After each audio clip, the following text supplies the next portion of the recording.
नमस्कार दोस्तों, IITN पढ़ाई वाला यूट्यूब चैनल में आपका स्वागत है। आज की क्लास में दो टॉपिक डिस्कस करेंगे, mixture and partnership. Mixture and partnership दो सेपरेट टॉपिक्स है जिसको अपन सेपरेटली डिस्कस कर लेते हैं। तो सबसे पहले मिक्सचर डिस्कस करते हैं। मिक्सचर देखिए, आपने पहले जो रेशियो और प्रोपोर्शंस डिस्कस किया है और इसके लिए रेशियो और प्रोपोर्शंस की रिक्वायरमेंट होती है टू अंडरस्टैंड द मिक्सचर। तो इसके लिए IITN पढ़ाई वाला यूट्यूब चैनल पे रेशियो एंड प्रोपोर्शंस के दो सेपरेट वीडियो अवेलेबल है। तो आप IITN पढ़ाई वाला यूट्यूब चैनल पे दोनों वीडियो देख सकते हैं और यूट्यूब चैनल को सब्सक्राइब भी कर लीजिए। रेशियो एंड प्रोपोर्शन वीडियोज़ आपको हेल्प करेगा to understand the concept of the mixture. Mixture basically क्या है? When two or more items are mixed in a certain ratio then it is called mixture। लिख देता हूँ मैं, when two or more items are mixed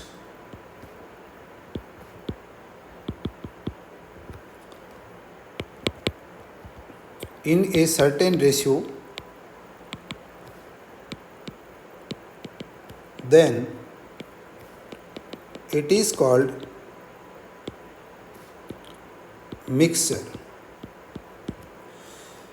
Basically mixture is obtained by mixing two items of dissimilar value in a certain ratio।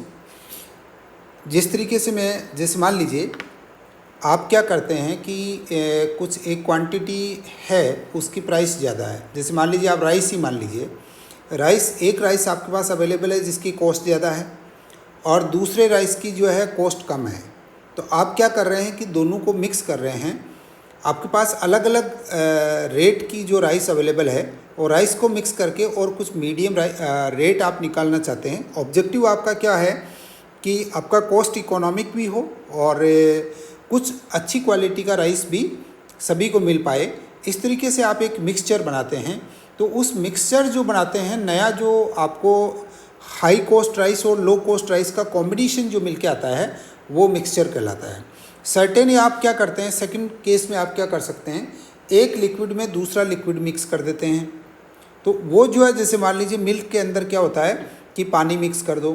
तो पानी mix करने के बाद में जो है आपका नया जो मिल्क बना, उस मिल्क में एक्चुअल मिल्क की क्वांटिटी कितनी है। लेट अस सपोज दैट आप 5 किलो दूध लेते हैं और उसमें 2 किलो पानी मिला देते हैं।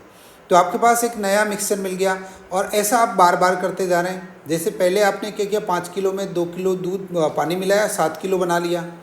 फिर 7 किलो में से आपने क्या किया कि और उसमें फर्दर 2 किलो पानी मिलाते गए। या आप क्या कर सकते हैं कि जैसे 5 किलो दूध था, उसमें आपने 1 किलो दूध जो है निकाल लिया, उसकी जगह पानी मिला दिया। फिर 5 किलो बन गया। फिर उस 5 किलो में से 1 किलो आपने जो है दूध निकाल लिया और 1 किलो पानी और मिला दिया। ये आप कॉन्सिक्वेंटली जो है सब्सिक्वेंटली आगे करते हुए जा रहे हैं। तो इस प्रोसेस के सर्टेन इटरेशन के बाद में एक्चुअल में मिल्क की क्वांटिटी क्या थी। तो ये दो टाइप के प्रॉब्लम्स जनरली कॉम्पिटिटिव एग्जाम्स में पूछे जाते हैं, जिसको आज अपन मिक्सचर की क्लास में डिस्कस कर रहे हैं। तो रूल ऑफ मिक्सचर में यहाँ लिख रहा हूँ, रूल ऑफ मिक्सचर क्या रहेगा, इसको आप अच्छी तरीके से समझ लें। अगर ये समझ में आ गया तो आप मिक्सचर की प्रॉब्लम सोल्व कर सकते हैं। रूल ऑफ मिक्सचर में एक सर्टेन अपन रेशियो लेते हैं। इस रेशियो के लिए देखिए, सबसे पहले मैं लिख रहा हूँ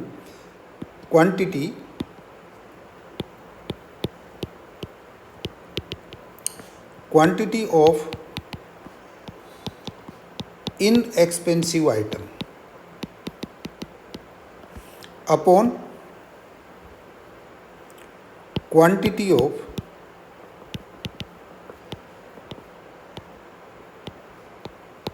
एक्सपेंसिव आइटम। मीन्स जैसे आप राइस के एग्जाम्पल की बात कर रहे थे, उस केस के अंदर आप जो है क्वांटिटी ऑफ एक्सपेंसिव राइस का मतलब ये हो गया कि जिसकी कॉस्ट ज़्यादा है, और क्वांटिटी ऑफ इनएक्सपेंसिव राइस हो गया जिसकी कॉस्ट कम है। ये आप एक्सपेंसिव और इनएक्सपेंसिव का आप यहाँ मतलब रखेंगे। अब देखिए इसको सॉल्व कैसे कर सकते हैं, ये रेशियो किस तरीके से बनेगा। Cost price of expensive item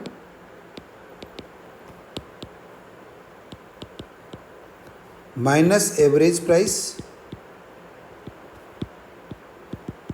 upon average price minus cost price of inexpensive item. ये आप इसको रूल को ध्यान रखेंगे। देखिए, इसको थोड़ा और समझने के लिए अपन इसको एक मैट्रिक्स टाइप बनाने की कोशिश करते हैं और उसको आप बहुत अच्छी तरीके से समझ लें। Cost price of 1 unit of inexpensive item. देखिए, रेशियो जो लिखा हुआ है उसको मैं लेके आ रहा हूँ, इनएक्सपेंसिव आइटम, इसको मैं सी कह रहा हूँ। Cost price of 1 unit of inexpensive item, उसको मैंने सी कहा है। और इधर फिर लिख रहा हूँ मैं cost price of 1 unit of expensive item. इसको देखिए, मैंने कुछ सर्टेन डी नाम दे दिया। अब देखिए, मैं दोनों को मिक्स करना चाहता हूँ और मिक्स करने पे जो मेरे पास बन रहा है वो है एवरेज प्राइस। जो मिक्सचर की प्राइस बनेगी एवरेज प्राइस है। इसको मैं इस तरीके से कह देता हूँ cost price of 1 unit mixture. 1 unit mixture की प्राइस जो है उसको मान लीजिए कि मैं इसको एम नाम दे देता हूँ। ये मेरे पास मिक्सचर की प्राइस बनेगी। फिर आप क्या करें, इससे 2 कंप्यूटेशंस करें। देखिए, आपके पास सी है, इनएक्सपेंसिव आइटम की प्राइस है, डी आपके पास एक्सपेंसिव आइटम की प्राइस है, एम आपके पास मिक्सचर की प्राइस है। तो यहाँ लिखेंगे आप डी माइनस एम। इसको और समझने की कोशिश करें।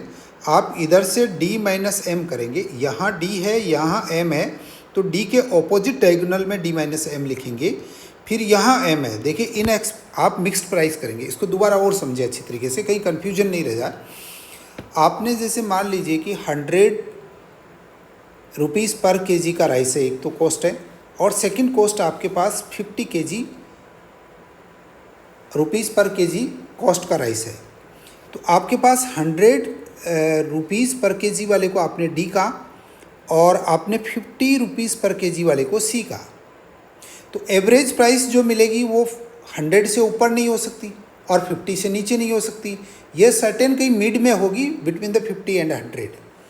इसके लिए आप क्या करेंगे, देखिए डी माइनस एम किया क्योंकि D is greater than M, और यहाँ पे लिखेंगे एम माइनस सी लिखेंगे ताकि आपका क्वांटिटी नेगेटिव नहीं बने। अगर आप सी माइनस एम लिखेंगे, C will be the 50 in this example and m will be the higher than 50, so c minus m will be negative.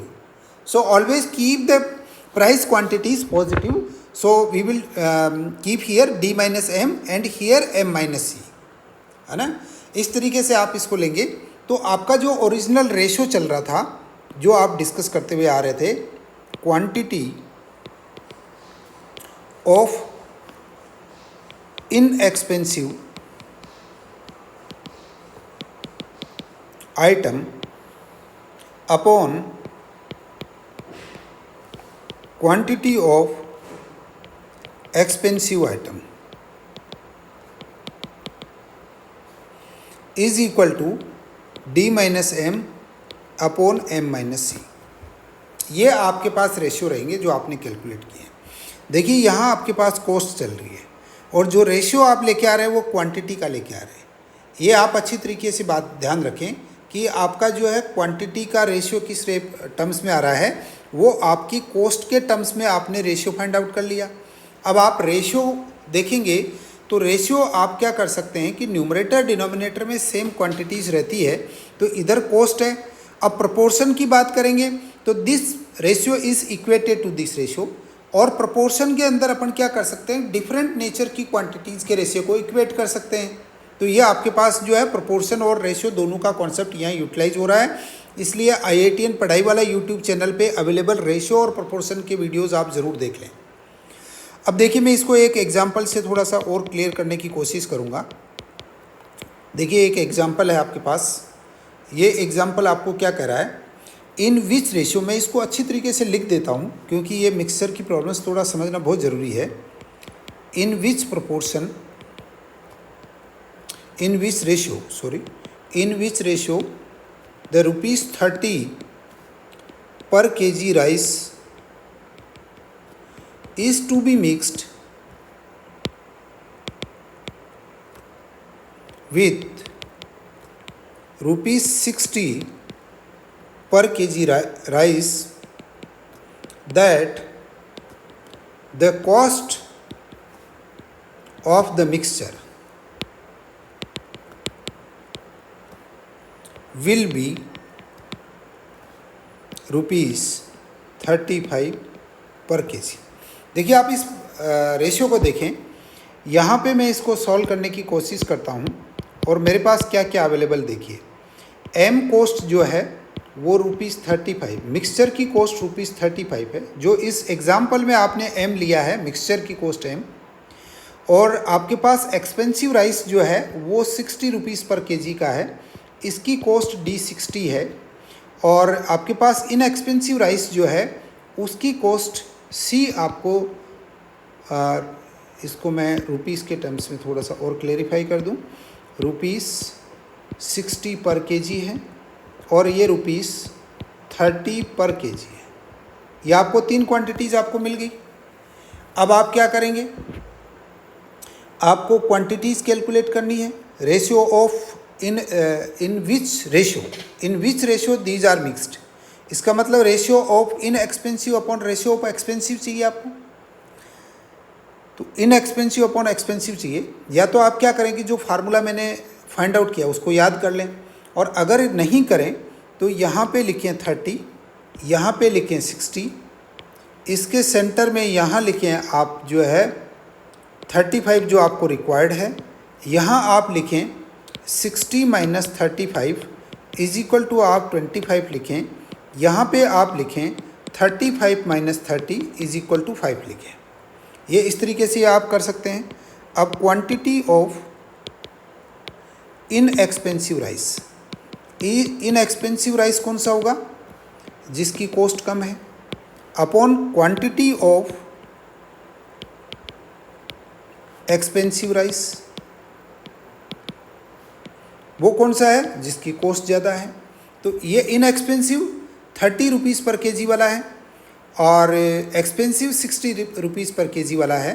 तो इसको आप क्या करेंगे कि आप D-M लिखना था, मीन्स 25 लिखेंगे अपॉन 5 लिखेंगे, इज इक्वल टू आप इसको कैंसिल आउट कर देंगे तो 5:1 होगा।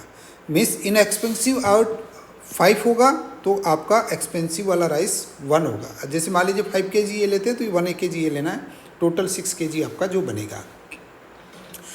अब इसके लिए थोड़ा सा और ध्यान दें कि देखिए मैं इस रेशियो को फिर डिस्कस करना चाहता हूँ। इन एक्सपेंसिव जहाँ था वो एक्सपेंसिव वाली कॉस्ट आई, जहाँ एक्सपेंसिव था वहाँ इन एक्सपेंसिव वाली कॉस्ट आई। ये भी आप थोड़ा सा इसको अच्छी तरीके से ध्यान रखें ताकि आपको अच्छी तरीके से समझ पाएँ। देखिए नेक्स्ट एक इम्पॉर्टेंट क्वांटिटी है, इसमें मैं एक इम्पॉर्टेंट नोट डाल देता हूँ, और सेकंड कॉन्सेप्ट जो अपन ने डिस्कस किया था, इम्पॉर्टेंट नोट।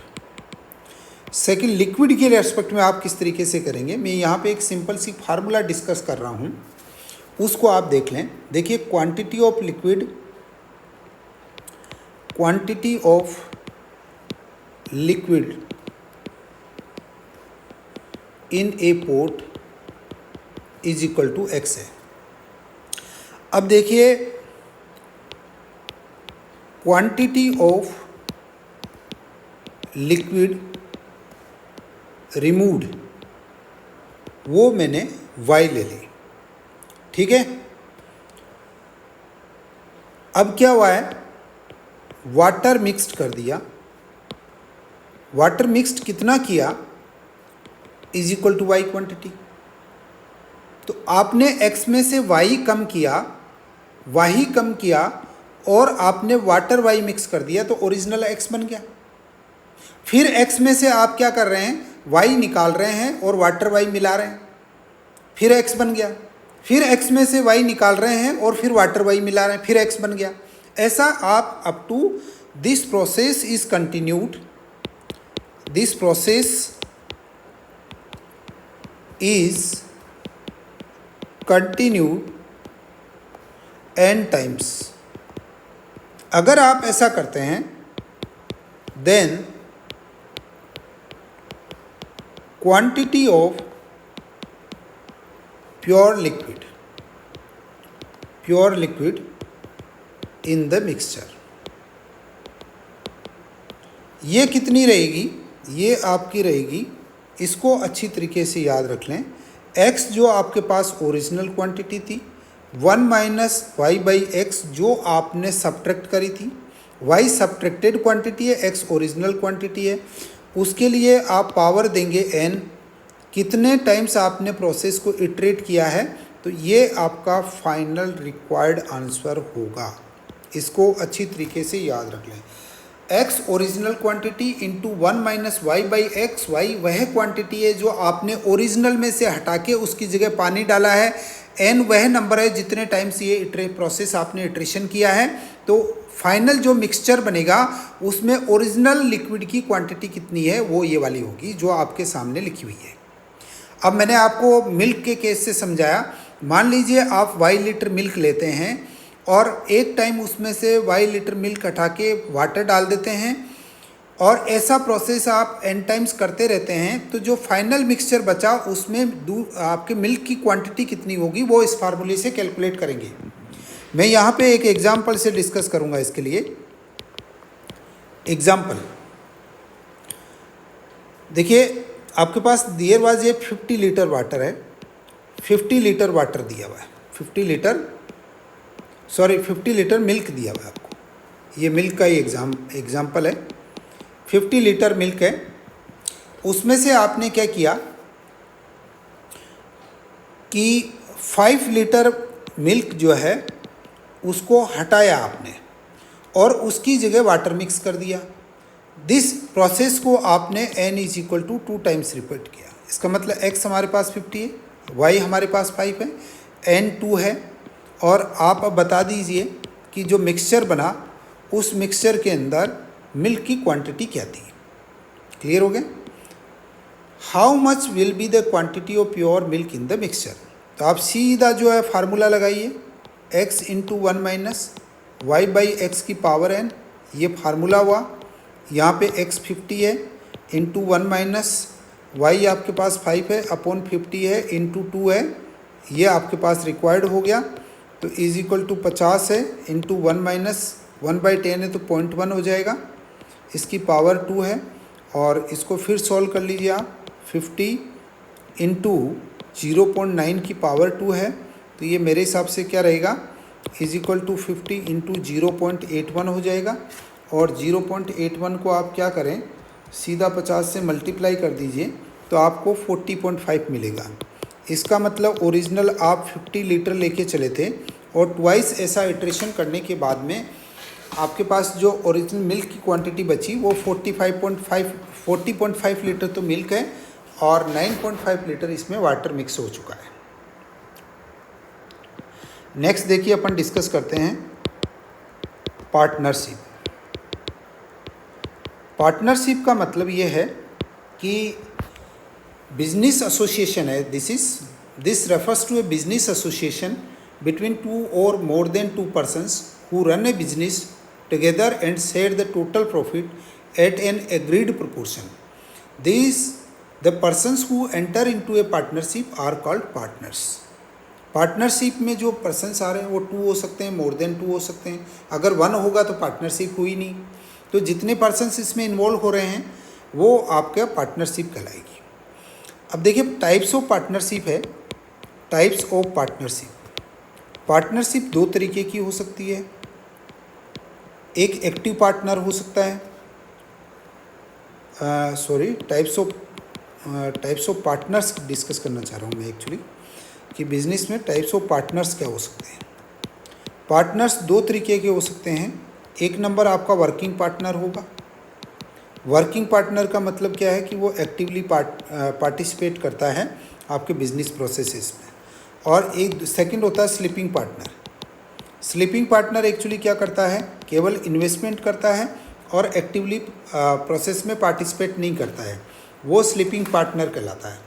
जैसे मान लीजिए आप किसी एक कंपनी के शेयर परचेज कर लेते हैं, आप भी उस कंपनी में पार्टनर हो गए, बट आप कंपनी की वर्किंग में कोई भी पार्टिसिपेशन नहीं कर रहे हैं, तो आप एक स्लीपिंग पार्टनर हो गए। वर्किंग पार्टनर में वो एक्टिवली पार्टिसिपेट करेगा। तो देखिए, इसको मैं एक एग्जांपल की हेल्प से समझा देता हूँ आपको कि पार्टनरशिप का मतलब क्या रहता है। इसके अंदर देखिए, आपका ए एंड बी है, वो इन्वेस्ट कर रहे हैं और रेशियो क्या है, 3:2। मान लेते हैं ए अपॉन बी, इसकी इन्वेस्टमेंट ही मान लेता हूँ मैं ए और बी को, तो 3/2 के रेशियो में कर रहा है। अब ये कह रहे हैं कि if 5% of the total profit goes to charity and A's share is rupees 855, the total profit is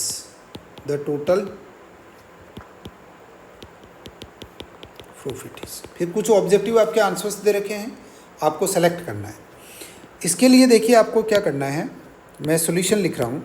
आप एक तो ये देखिए, टोटल प्रॉफिट के 3 कंपोनेंट हुए हैं। एक कंपोनेंट चैरिटी को चला गया, दूसरा कंपोनेंट ए को गया और तीसरा कंपोनेंट बी को गया। तो टोटल जो प्रॉफिट आया है उसका जो है 0.5% चैरिटी को चला गया। मैं मानता हूँ टोटल प्रॉफिट मेरे पास जो था वो x है, तो चैरिटी का कंपोनेंट कितना आएगा, चैरिटी का कंपोनेंट ये रहेगा, component is equal to 0.05 x रहेगा। और आपका profit of A and B कितना रहेगा, x में से 0.05x कम कर दीजिए, तो ये मेरे हिसाब से आपका 0.95 जो है प्रॉफिट रहेगा, इज इक्वल टू 0.95x हो गया। ये आपके पास जो अवेलेबल क्वांटिटी है वो ए और बी में शेयर होगी। अब वो ये कह रहे हैं कि ए का शेयर तो आपके पास कितना दे रखा है, ₹855 है। तो एक तरीके से अपन ये काम कर लेते हैं, इनका रेशियो ये है, A/B इज इक्वल टू 3/2 है, इज इक्वल टू ये यूँ कहना चाह रहे हैं कि आपके पास इट इम्प्लाइज कर देते हैं, इट इम्प्लाइज दैट ए का 855 दे रखा है upon B is equal to 3/2 हो गया है। It implies that B is equal to होगा 2 × 855 अपॉन 3 होगा। आप इसको सॉल्व कर लीजिए, 2 × 855 अपॉन 3 होगा, इसका वैल्यू 570 आ रहा है। तो देखिए ए और बी का टोटल प्रॉफिट हो गया 855 अपॉन 570, तो मेरे हिसाब से 0.95 जो आपके पास एक्स अवेलेबल है वो 855 प्लस 570 होना चाहिए। और इसको अगर आप सोल्व करते हैं, 855 प्लस 570 है, वो आपके पास आ जाएगा 1425। देखिए इसको मैं फर्दर सोल्व कर लेता हूँ, x इज इक्वल टू होगा 1425 अपॉन 0.95 होगा। इसको आप क्या करें, 0.95 से डिवाइड कर दीजिए, तो आपके पास 1500 होगा। इसका मतलब टोटल प्रॉफिट जो है बिजनेस का वो आपके पास ₹1500 है। उसमें से 855 ए को चला गया कंपोनेंट, बी को 570 चला गया है, और चैरिटी को आपके पास 1500 माइनस 1425 इज इक्वल टू 75 चला जाएगा चैरिटी को। ये इस तरीके से पार्टनरशिप्स की प्रॉब्लम जो है वो सॉल्व की जाती है। अब देखिए मैं एक प्रॉब्लम और डिस्कस कर लेता हूँ आपके सामने। एग्जाम्पल देख लेते हैं।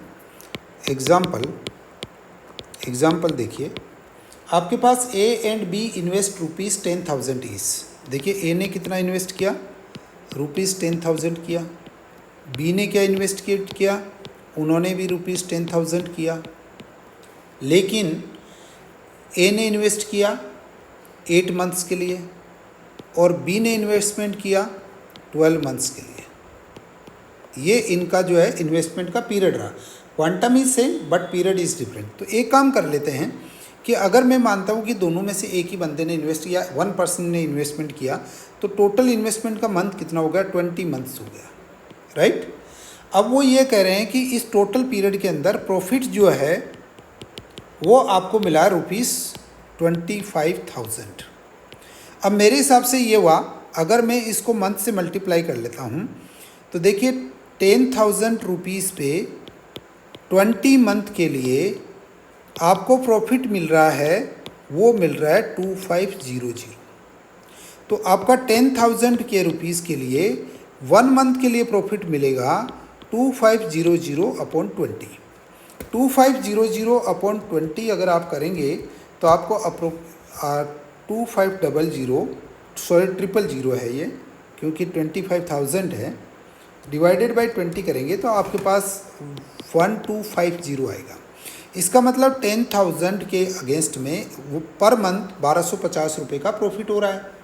तो अब आपके ए ने कितना इन्वेस्ट किया था फॉर 8 मंथ, तो 1250 इंटू 8 मंथ तो मिलेगा प्रॉफिट आपके ए को, इंटू क्या कर लें आप 8 कर दें, तो ए का प्रॉफिट आ रहा है ₹10,000 और बी का प्रॉफिट आएगा 1250 इंटू क्या करेंगे आप 12 मंथ, तो ये नेचुरल सी बात है 15,000 आएगा, क्योंकि टोटल 25,000 मल्टीप्लाई कर लीजिए तो भी वो आएगा।